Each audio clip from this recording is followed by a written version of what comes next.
Esto es El Lavadero Network, porque la política sucia se lava en casa.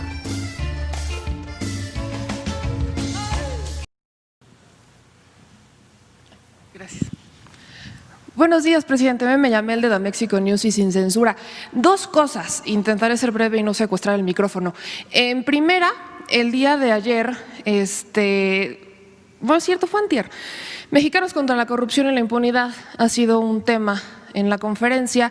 Lamentablemente, ayer sí, María Amparo Casar publica una columna en Excelsior y en esta columna, presidente, pues entre muchas cosas que ya ha dicho, menciona que tiene miedo de que a raíz de los comentarios dichos justo aquí en la mañanera, pues se les hostigue, que se les quite el carácter de donataria, que de hecho los medios de comunicación dejen de difundir sus piezas y demás. Me parece curioso cuando de hecho ellos han callado y han ocultado denuncias en contra de su director de comunicación, por hostigamiento y acoso. De hecho, incluso hay despidos que realizaron a unas periodistas, en su mayoría mujeres, por haber denunciado estos temas, y las denuncias ya no existen. Pero aún más curioso, presidente, y me gustaría ver si aquí, aprovechando que está el secretario de Hacienda, nos podrían explicar la importancia o la investigación sobre el financiamiento de estas organizaciones, porque lamentablemente también antier se hizo público a través del Twitter de Álvaro Delgado que según Mexicanos contra la Corrupción y la Impunidad, ellos estarían beneficiando con su trabajo a 9.999.999.999.900 personas. No sabemos si esto es algún tipo de error de data o si es lo que ellos reportaron. Entonces, quizás aprovechar por ahí esta explicación sobre la investigación del financiamiento de este tipo de organizaciones. Sí, bueno, lo primero es que se está transparentando este asunto, ¿no? Ellos alegan de que no podían dar a conocer los nombres de los aportadores, de los patrocinadores de esta organización, pero esta organización presumía de que buscaba la transparencia. Entonces, hay un doble discurso. Ahora dicen que nosotros incurrimos en pues una infracción o cometimos un error al dar a conocer aquí quiénes están financiando a esa organización. Primero, pues es una investigación periodística. Y segundo, esto es un asunto de forma, es un asunto de fondo. La transparencia es una regla de oro de la democracia. Y cómo ellos sí exigen transparentar todo y no transparentan cómo es que se están financiando. Es una contradicción, es muy propio del conservadurismo, es la hipocresía, la verdadera doctrina de los conservadores. Nosotros no vamos a perseguir a nadie, ni va a haber censura. Lo único es que no vamos a permitir la corrupción. Y estas organizaciones, en el fondo, su papel, su función es defender al régimen de corrupción y de privilegios que imperaba. A eso se dedicaban y por eso ahora se lanzan en contra de nosotros. ¿Por qué un gran empresario, de estos que despidieron a trabajadores ahora con la pandemia. Hay unos, por ejemplo, estos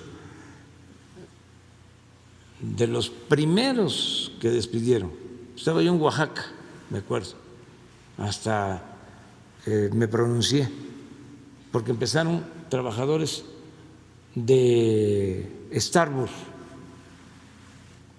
a quejarse de que los estaban despidiendo a todos, sin darles ninguna prestación. Y es una empresa que se llama Alsea. Pues esa empresa, con ese comportamiento tan humano y moral, es de las que le entrega dinero a esta organización que se llama CIO, Juntos por México, la corrupción o Mexicanos contra la corrupción y la impunidad. Es bueno. Entonces tenemos que transparentar todo, porque es dinero del presupuesto, es dinero público. ¿Cómo es que con el mismo dinero del pueblo se echan a andar campañas en contra del pueblo? El pueblo va a financiar a quienes están en contra de la mayoría de los mexicanos y que solo están a favor de una minoría rapaz. ¿Eso es justo? Entonces, ¿cuál es el mecanismo? Les daban permisos, porque pues era lo mismo, coincidían, para recibir estas aportaciones que podían deducirse de los impuestos. O sea, no pagaban impuestos y se los entregaban a estas organizaciones. O sea, presumían estos empresarios con sombrero ajeno, con dinero del pueblo. Así es de claro, pero me gustaría que la directora del SAT explicara sobre este asunto. Y el que nada debe, nada teme, que no empiecen a decir es censura, nos están atemorizando. No, es transparencia y es legalidad y es decir no a la corrupción. Gracias. Con su permiso, presidente. El esquema de donatarias está regulado en materia en Código Fiscal porque hay algunas donatarias que requiere autorización del SAT para que puedan hacer sus gastos deducibles y sus ingresos. Entonces, esa es la clave del asunto. Tienen muchas obligaciones de ley. Ya por ley tienen que ser transparentes. Desafortunadamente, desde que se inventó la figura, se ha abusado muchísimo de ella y casi nadie reporta. Y además, todos estos años, así como algunos sectores como la industria farmacéutica y otros sectores nunca se revisaron, nunca se les ha hecho una auditoría, es el caso de las donatarias, nadie las supervisaba y acreditaban absolutamente todo. Por ejemplo, yo hace poquito comparecí en el Senado y comentábamos algunos ejemplos que decían, por ley, todas las donatarias autorizadas solo pueden gastar el 5% de sus aportaciones, de los donativos, para gastos de administración. ¿Por qué? Si es verdad que toda la gente está aportando para una causa sin fin de lucro, pues es importante que ese dinero que con el esfuerzo todas estas personas están aportando para una buena labor, pues se gaste en esa buena labor. Sin embargo, tenemos donatarios que tienen hasta el 50% en gastos administrativos y lo gastan 3 personas, el director, el administrador y un jurídico. Y ve uno las cuentas y es un abuso. O sea, nosotros hemos detectado comidas en lugares turísticos carísimas para 2 o 3 personas, etcétera. Hay un abuso impresionante y todo esto lo deducen y lo meten como gasto acreditable. Otra cosa que ha estado sucediendo, por ejemplo, es que mucho lo manejan en efectivo. Entonces manejan mucho flujo en efectivo y usan esquemas muy parecidos a las factureras y a las empresas de lavado de dinero. También si uno revisa los gastos de las donatarias, muchos de las empresas a las que contratan para dar servicios aparentemente para una buena labor son empresas factureras. Tienen muchísimas empresas factureras. No estamos diciendo que sean todas, pero sí, el SAT tiene registrados un poco más de 9,000 empresas donatarias y de esas 9,000 donatarias no todas se portan de esa manera, pero sí tenemos un buen grupo identificado. En la medida, por ejemplo, ahorita también para la pandemia, pues también hay muchas fundaciones de salud, entonces hemos estado como revisando y luego nos acreditan gastos y cuando nos metemos a la revisión de los gastos presentan facturas que ni siquiera están a nombre de la fundación o hacen donativos de bienes y activos que no pueden acreditar la propiedad. Dicen, yo voy a donar esto y que vale 100 millones de pesos y cuando uno va a revisar, pues nunca hubo un gasto, ni un acreditamiento, ni nada que demostrara que eso es un bien nuevo, adquirido y que se está donando.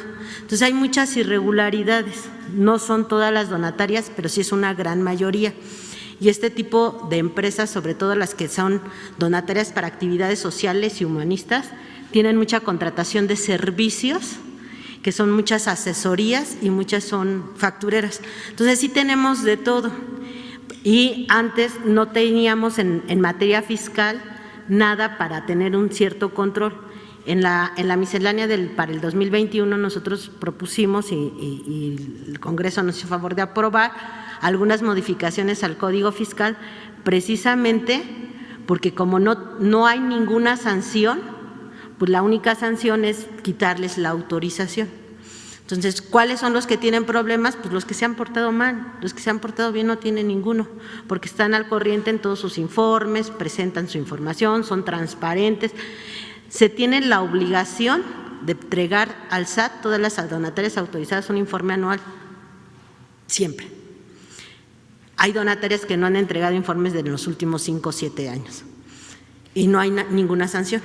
Entonces, el tema ahorita es que ya va a haber empezar a hacer sanciones porque todas estas donatarias que están recibiendo dinero de gente que cree que se va a utilizar para un bien sin lucro, pues se está destinando a otras cosas. Entonces, tenemos que hacer más transparente, que la gente sienta confiada de que si dona ahorita para el COVID, pues se va a ir al COVID o para otra cosa o para lo que sea, pero que el destino está bien aplicado y los que no lo apliquen bien, pues se les va a tener que hacer una auditoría, revisar y si no pueden acreditar que el destino del recurso fue para un bien sin lucro, para el fin que fue autorizado, entonces pues él va a retirar la autorización. Por ejemplo, nosotros tenemos donatarias del sector salud que tienen farmacias y que hacen contratos con el sector público. Entonces reciben los donativos y en lugar de dar el donativo al hospital, compran insumos, compran cosas de farmacia y luego hacen el contrato con la institución y luego acreditan ese gasto. Entonces sí hay muchas irregularidades y sí se cabildeó muchísimo por la iniciativa privada, esta iniciativa en el Congreso, para que no pasara y esa es la gran preocupación. Sería todo. Muchas gracias. Otra pregunta, presidente, aprovechando. La Secretaría de Educación Pública preguntarle si usted o la SEP tiene conocimiento sobre